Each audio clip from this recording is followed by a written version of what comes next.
Hello, everybody. I want to quickly talk to you a little bit about romanticism and show you an example of a romantic poet. Now, remember, the Romantics were not like a collective group that, were working together toward a set of ideals. They were individuals who later on were recognized as having very similar ideas, and they were grouped together as the Romantics.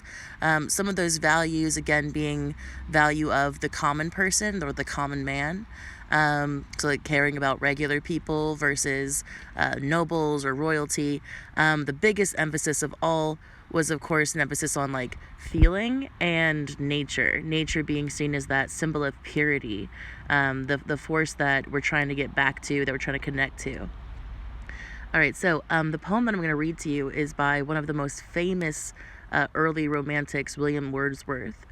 This poem is called "The Tables Turned." Up, up, my friend, and quit your books, or surely you'll grow double. Up, up, my friend, and clear your looks. Why all this toil and trouble?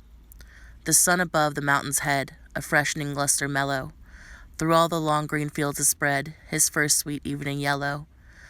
Books, 'tis a dull and endless strife.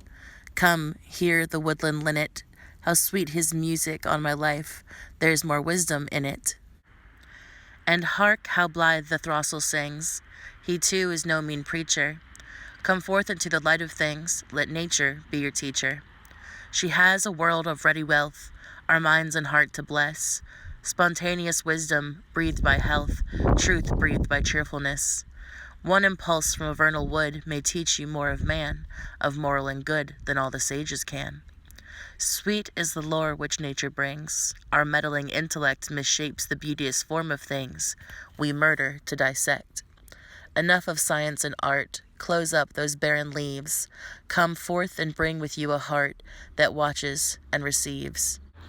So, guys, if we go back to the first page, the first three stanzas, I'll break down a little bit what each of those stanzas are saying. So, in the first stanza, where they're saying, "Quit your books."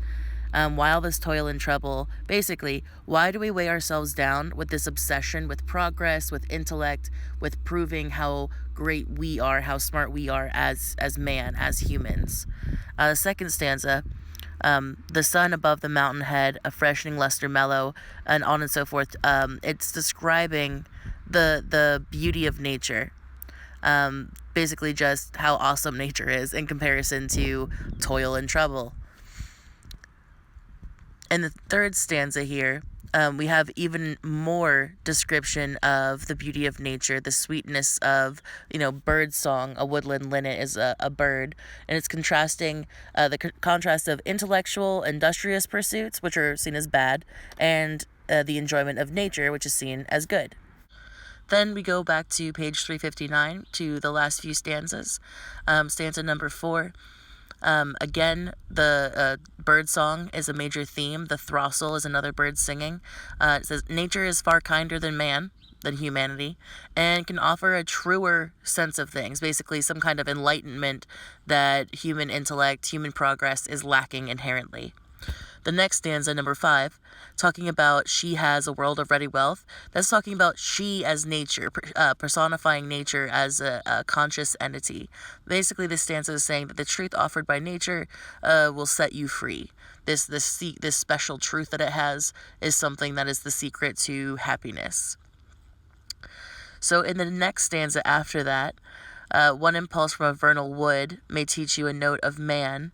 A vernal wood is talking about a fertile forest, a thriving forest. Going and spending some time in nature, in thriving, powerful nature, is good for you, is pretty much what they're saying here. We can learn much more from nature than we can from ourselves, basically. In the next stanza, sweet is the love which nature brings. Our meddling intellect misshapes the beauteous form of things. We murder to dissect. That's a very, kind of dramatic, but also kind of accurate way of putting it, I think. Especially that last line. It's pretty harsh, but, he's trying to make a point here about nature, its importance, and how we treat it. So by trying to understand everything to prove our own greatness, we destroy the wonder in the world, basically. The last stanza here, enough of science and art. Close up those barren leaves. Come forth and bring with you a heart that watches and receives. Close your books. Barren leaves are talking about like dead trees, dead leaves of trees, dead pages. Close your books and go spend time in nature. Stop trying so hard and just be.